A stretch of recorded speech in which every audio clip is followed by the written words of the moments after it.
దేహములు వేరైనా ఒక్కటిగా ఫలించి దైవ సంకల్పం.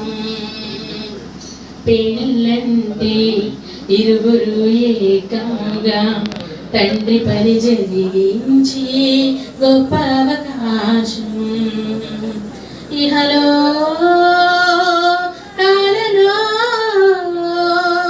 శూన్యం ఉండగా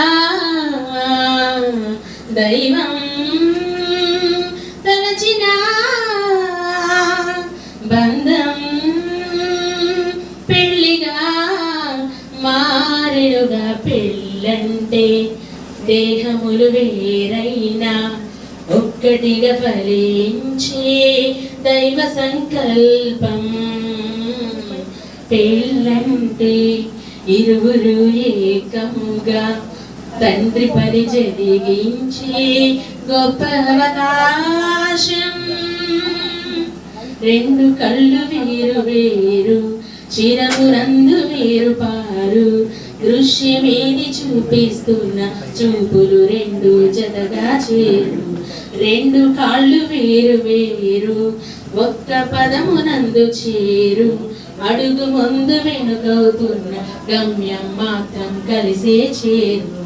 ఇరువురొక్కటే ఏకదేహమై దైవ కుటుంబము కావాలని తానే జతపరిచెనుగా. దేహ సుఖముకి మనువు కోరక దైవతనయులను పెంచాలని దైవం నియమించెనుగా. ఆది బంధమే ఆలుమగలుగా అన్ని బంధములను కలిపి మూలమై మారెనుగా. పెళ్ళంటే దేహములు వేరైనా ఒక్కటిగా ఫలించే దైవ సంకల్పం. పెళ్ళంటే ఇరువురు ఏకముగా తండ్రి పని జరిగించే గొప్ప అవకాశం. దేవుని నామానికి మహిమ కలుగును గాక.